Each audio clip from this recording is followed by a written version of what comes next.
हमारे इस YouTube channel के सेगमेंट फास्ट न्यूज में आप तमाम का इस्तकबाल है। इस वीडियो में आप देख सकते हैं कमेंटों में बहुत ज्यादा खबरें। तो आइए शुरू करते हैं वीडियो को और देखते हैं आज की ताजा तरीन खबरें।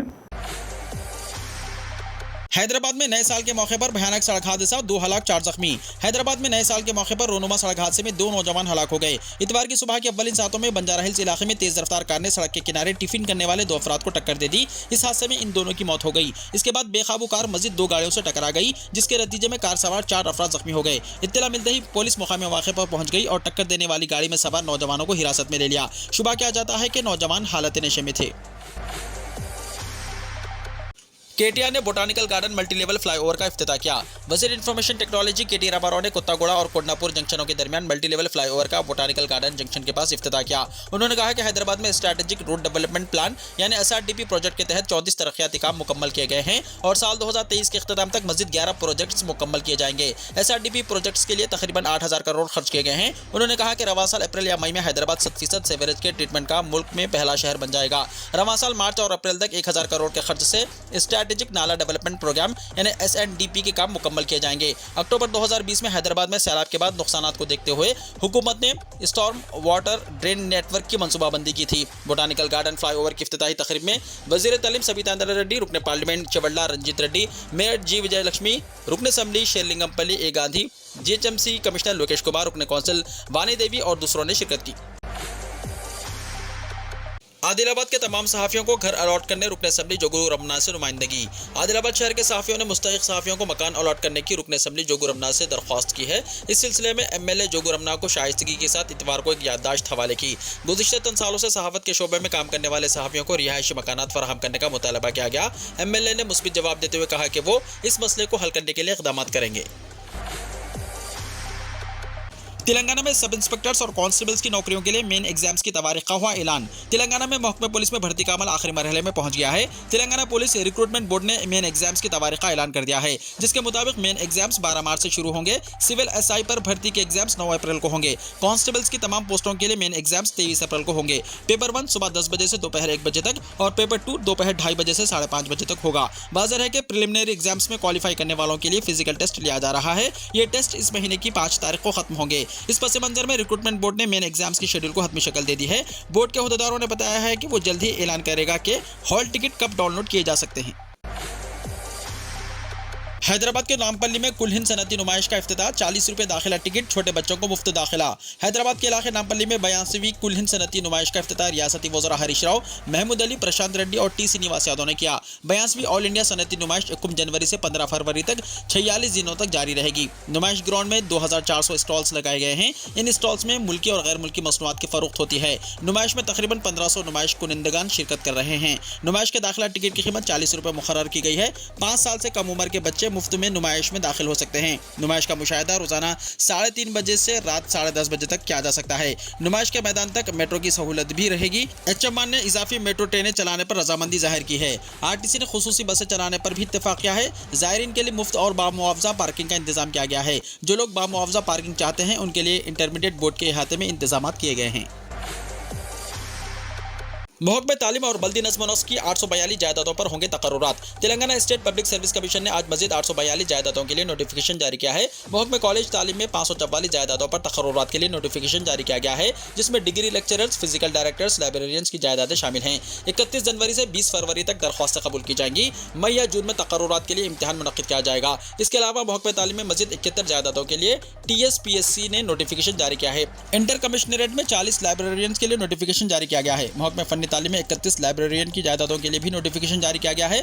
21 जनवरी तक 10 फरवरी दरख्वास्तें कबूल की जाएंगी। महकमे बल्दी नज़्म नस्क और दही तरक्यात में अकाउंट्स ऑफिसर के 78 जायदादों पर तकर्रुरात के लिए नोटिफिकेशन जारी किया गया है। 64 senior accountant, 13 junior accountant, 1 accounts officer के लिए भी 20 जनवरी तक 11 फरवरी दरख्वास्तें कबूल की जाएंगी। गवर्नमेंट स्कूल्स में 10th क्लास के स्टूडेंट्स के लिए खुसूसी प्लान। महकमे तालीम ने रियासत के सरकारी स्कूलों में ज़ेर तालीम 10th क्लास के स्टूडेंट्स को 8 जनवरी से हर इतवार को खुसूसी एग्जाम्स मुनक्किद करने का फैसला किया है, ताकि 10th क्लास में पढ़ने वाले स्टूडेंट्स को सालाना एग्जाम्स की तैयारी करने में मदद हासिल हो सके और वो बेहतर से बेहतर मुजाहरा कर सकें। इस सिलसिले में रियासती council of educational research and training के डायरेक्टर राधा रेड्डी ने रियासत के तमाम DEOs को अहकाम जारी किए हैं। माजी में जिला अहदेदारों की जानिब से 10th क्लास के स्टूडेंट्स के लिए स्पेशल क्लासेस का एहतमाम करते हुए सालाना एग्जाम्स की मनसूबाबंदी की जाती रही है। रियासत भर में अब हर इतवार को एग्जाम्स मुनक्किद करने की पहली मरतबा हिकमत अमली तैयार की गई है। वाज़ेह है कि 3 अप्रैल से 10th क्लास के सालाना एग्जाम्स का आगाज हो रहा है। चुनांचे 3 जनवरी से 10 मार्च तक 40 दिन खुसूसी क्लासेस लेने का हुक्म जारी किया गया है। इन दिनों में रोजाना सुबह 8:30 बजे से 9:30 बजे और शाम 5 बजे से 6 बजे तक क्लासेस मुनक्किद करने का फैसला किया गया है। रोजाना 2 सब्जेक्ट्स पढ़ाए जाएंगे और हर इतवार और दूसरे हफ्ते को एग्जाम्स का इनेकाद किया जाएगा। फरवरी में प्री फाइनल 1 एग्जाम और मार्च में प्री फाइनल 2 इम्तिहान का इनेकाद किया जाएगा। साथ ही हफ्ते के आखिर में एग्जाम सुबह 9 ता 11 बजे और 11 ता दोपहर 1 बजे तक मुनक्किद करने का फैसला किया गया है। अवाम को महंगाई का झटका, कमर्शियल गैस सिलेंडर्स की कीमत में हुआ इजाफा। नए साल के पहले ही दिन महंगाई से परेशान अवाम को एक और झटका लगा है। सरकारी ऑयल कंपनियों ने 1 जनवरी 2023 से कीमतों में इजाफा कर दिया है। मीडिया रिपोर्ट्स के मुताबिक एलपीजी सिलेंडर की कीमत में 25 रुपए का इजाफा किया गया है। वाज़ेह है कि यह इजाफा कमर्शियल सिलेंडर पर किया गया है और घरेलू गैस सिलेंडर्स की कीमतों में कोई कमी नहीं होगी। नए साल से कमर्शियल एलपीजी सिलेंडर की कीमतों में इजाफे से रेस्टोरेंट्स, होटल्स और दीगर मुकामात पर खाने पीने की अशिया की कीमतों में इजाफा हो सकता है, क्योंकि साबिक में इसका तजुर्बा हो चुका है। कांग्रेस ने इसे नए साल का तोहफा करार देते हुए हुकूमत पर तंज किया। कांग्रेस ने एलपीजी की कीमतों में इजाफे को मरकजी हुकूमत के नए साल का तोहफा करार दिया। तिजारती गैस की कीमतों में इजाफे पर बीजेपी के ज़ेर क़यादत मरकजी हुकूमत को तनक़ीद का निशाना बनाते हुए कांग्रेस ने आज कहा कि यह आवाम के लिए हुकूमत का नए साल का तोहफा है और यह सिर्फ शुरुआत है। कांग्रेस ने हिंदी में ट्वीट किया, नए साल का पहला तोहफा, कमर्शियल गैस सिलेंडर अब 25 रुपये महंगा हो गया है। ये तो अभी शुरुआत है। ख्याल रहे कि कमर्शियल सारिफिन को अब 19 किलो के एलपीजी सिलेंडर के लिए 25 रुपये मजीद अदा करने होंगे। खड़गे और राहुल गांधी ने हमवतनों को नए साल की मुबारकबाद दी। कांग्रेस सदर मल्लिकार्जुन खड़गे ने इतवार के रोज हमवतनों को नए साल की मुबारकबाद दी। मिस्टर खड़गे ने ट्वीट किया, मेरे हमवतनों, नए साल की खुशी के मौके पर मैं आप सबको अपनी नेक ख्वाहिशात पेश करता हूं। उन्होंने तमाम बाशिंदगान वतन को नए साल की मुबारकबाद दी। कांग्रेस सदर ने लोगों से पार्टी की जारी भारत जोड़ो यात्रा में शामिल होने की भी अपील की। कांग्रेस के साबिक सदर राहुल गांधी ने भी ट्विटर पर तमाम हमवतनों को नए साल की मुबारकबाद दी। 89 साल पुराने शादी का दावतनामा इंटरनेट पर हुआ वायरल। जदीद दौर में लोग किसी भी तकरीबात में मेहमानों को मदऊ करने के लिए जदीद टेक्नोलॉजी का इस्तेमाल करते हैं। ताहम हम में से अक्सर लोग ये नहीं जानते कि पुराने ज़माने में शादी की तकरीबात के लिए मेहमानों को किस तरह बुलाया जाता था। आप में से बहुत से लोगों ने अपने वालिदैन की शादी के कार्ड देखे होंगे, लेकिन क्या आपने कभी सोचा है कि दादा दादी के ज़माने में शादी के कार्ड्स कैसे होते होंगे? ऐसे ही एक कार्ड 89 साल पहले 1933 में होने वाली एक शादी का दावतनामा इंटरनेट पर बहुत वायरल हो रहा है, जिसे देखकर मालूम होता है कि आज के दौर में दावत देने का तरीका तो वही है, लेकिन अंदाज़ बयां काफ़ी मुख्तलिफ हो गया है। ट्विटर पर एक अकाउंट से दिल्ली में होने वाली शादी का दावतनामा शेयर किया गया है, जिस दावतनामे में लिखी उर्दू के अंदाज़ बयान की बहुत ज़्यादा तारीफ की जा रही है। शादी के इस कार्ड की तस्वीर सोशल मीडिया प्लेटफॉर्म ट्विटर पर @सोनिया बाटला 2 के हैंडल से शेयर की गई है। शादी के इस पुराने कार्ड को पोस्ट करते हुए कैप्शन में लिखा है, साल 1933 में मेरे दादा दादी की शादी का दावतनामा। शादी के दावतनामे को हाथ से लिखा गया है, जिसका आगाज अल्लाह और रसूल सल्लल्लाहु अलैहि वसल्लम की तारीफ से किया गया है, जिसके बाद सलाम करके दावत दी गई है। दावतनामे में शादी और वलीमे की तारीख को इस्लामी अंदाज में भी लिखा गया है, साथ ही वक्त की पाबंदी का जिक्र भी किया गया है। शादी के इस कार्ड को वायरल होते देखकर सारिफिन मुख्तलिफ रद्दमल दे रहे हैं। एक सारिफ ने लिखा, उर्दू बहुत खूबसूरत है। एक और शख्स ने लिखा, दुल्हन का नाम गायब है। एक और शख्स ने लिखा, कितना प्यारा लिखा है। दिल्ली एनसीआर में ज़लज़ले के झटके। कौमी दारुल हुकूमत दिल्ली एनसीआर में ज़लज़ले के झटके महसूस किए गए। रेक्टर स्केल पर इसकी शिद्दत 3.8 दर्ज की गई। ज़लज़ले का पता लगाने वाले कौमी मरकज़ के मुताबिक आज सुबह तकरीबन 1:19 पर कौमी राजधानी और उससे मुत्तसिल इलाकों में 3.8 शिद्दत का ज़लज़ला महसूस किया गया। ज़लज़ले का मरकज़ हरियाणा के झाझर में था और इसकी गहराई ज़मीन से 5 किलोमीटर नीचे थी। ज़लज़ले के सबब किसी जानी या माली नुकसान की कोई इत्तला नहीं मिली। दिसंबर में जीएसटी की वसूली 1,49,507 करोड़ रुपए। दिसंबर 2022 में गुड्स एंड सर्विस टैक्स यानी जीएसटी की मजमूई आमदनी 1,49,507 करोड़ रुपए रही है, जो दिसंबर 2021 में 1,29,780 करोड़ रुपए के मुकाबले में 15% ज्यादा है। यह लगातार 10वां महीना है जब जीएसटी की आमदनी 1,40,000 करोड़ रुपए से ज्यादा हुई है। हिंदुस्तान में बेरोजगारी की शरह दिसंबर में 8.3% तक पहुंच गई। 16 महीने में सबसे ज्यादा, रिपोर्ट में कहा गया। हिंदुस्तान में बेरोजगारी की शरह मुसलसल बढ़ रही है और दिसंबर के महीने में इसकी शरह बढ़कर 8.3% हो गई है। बेरोजगारी की यह शरह गुज़िश्ता 16 महीने में सबसे ज्यादा है। ये एदादोशुमार centre for monitoring Indian economy CMIE ने जारी किए हैं। गुज़िश्ता महीने यानी नवंबर 2022 में यह शरह 8% थी। एदादोशुमार के मुताबिक दिसंबर में शहरी इलाकों में बेरोजगारी की शरह बढ़कर 10.9% तक पहुंच गई है, जबकि पिछले महीने में यह शरह 8.96% थी। दिलचस्प बात यह है कि इस दौरान दही इलाकों में बेरोजगारी की शरह में कमी वाक़ई हुई है और यह 7.55% से कम होकर 7.44% हो गई।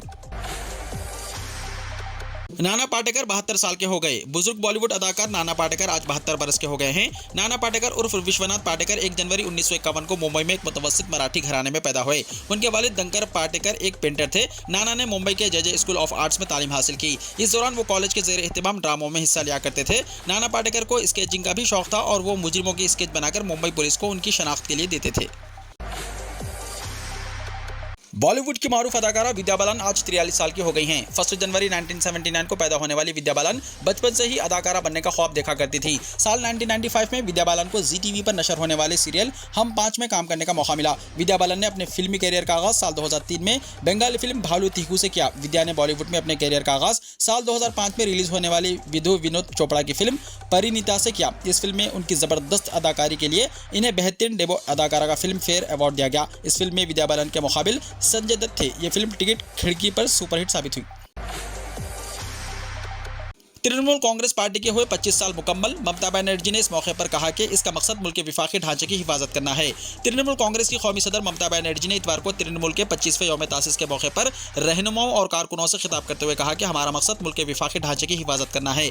अपने मुख्तसर पैगाम में ममता ने कहा कि यह तारीखी सफर 1 जुलाई 1998 को शुरू हुआ। इस सफर में मादर वतन की इज्जत और बंगला माँ का मफाद हमारी तरजीह रहा है। मुल्क के आम लोगों के जज्बात हमारे दिलों की धड़कनों के बराबर हैं और बंगाल के लोगों की मोहब्बत हमें अजीज है। आज हम तृणमूल कांग्रेस खानदान के हर कारकुन की कुर्बानी और अनथक कोशिशों को सलाम करते हैं। वो हमारी टीम का असासा हैं। मैं उन तमाम लोगों के लिए अपने आजिज़ाना एहतराम और शुक्रगुजारी का इजहार करती हूँ जिनके साथ हमारी पार्टी ने बाकायदा एक नई सुबह की रोशनी देखी। दुनिया भर में साले नौ का शानदार इस्तकबाल। कोरोना से नबर्द आजमा चीन ने भी जश्न मनाया। दुनिया भर में नए साल का इस्तकबाल जश्न के साथ किया गया। न्यूयॉर्क के टाइम्स स्क्वायर में पार्टी के लिए खचाखच भरा हुजूम देखा गया। वुहान में कोरोना से बुरी तरह मुतासिर चीन ने भी नया साल मनाया। मौसलाधार बारिश के दरमियान टाइम्स स्क्वायर में हजारों अफराद ने नए साल का इस्तकबाल किया। चीनी हुकूमत की जानिब से अपनी 0 कोविड पॉलिसी वापस लेने के बाद 31 दिसंबर की रात वुहान में हजारों अफराद नए साल का जश्न मनाने के लिए जमा हुए।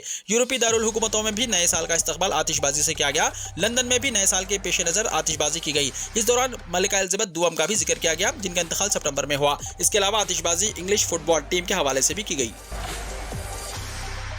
काबुल एयरपोर्ट के करीब धमाका, कई जख्मी। अफगानिस्तान में मीडिया ने इतवार की सुबह खबर दी है कि काबुल शहर से एक जोरदार धमाके की आवाज़ सुनी गई। दारुल हुकूमत के रिहायशियों ने धमाके की जगह का तयन काबुल के हवाई अड्डे से 80 मीटर के फासले पर किया। ये वो गली है जहां वजारत दाखिला का हेडक्वार्टर वाक़ है। तालिबान की वजारत दाखिला के तर्जुमान अब्दुल नाफिद तकूर ने अल अरबिया और अल हदस को बताया कि आज सुबह फौजी हवाई अड्डे के दाखिली दरवाजे पर एक धमाका हुआ जिसमें कई अफराद हलाक और जख्मी हुए। उन्होंने जोर देकर कहा कि वाक़े की तहकीक़ात जारी है। क़ब्ल अज़ी अफगान मीडिया ने अफगान वजारत दाखिला के हवाले से तस्दीक करते हुए कहा था कि धमाका काबुल एयरपोर्ट के करीब हुआ। वीडियो को लाइक शेयर कीजिए और हमारे इस YouTube चैनल को सब्सक्राइब करते हुए इसके बेल आइकन को भी प्रेस कर लीजिए ताकि ऐसी ही ताज़ा तरीन खबरों का नोटिफिकेशन सबसे पहले आपको मिलता रहे।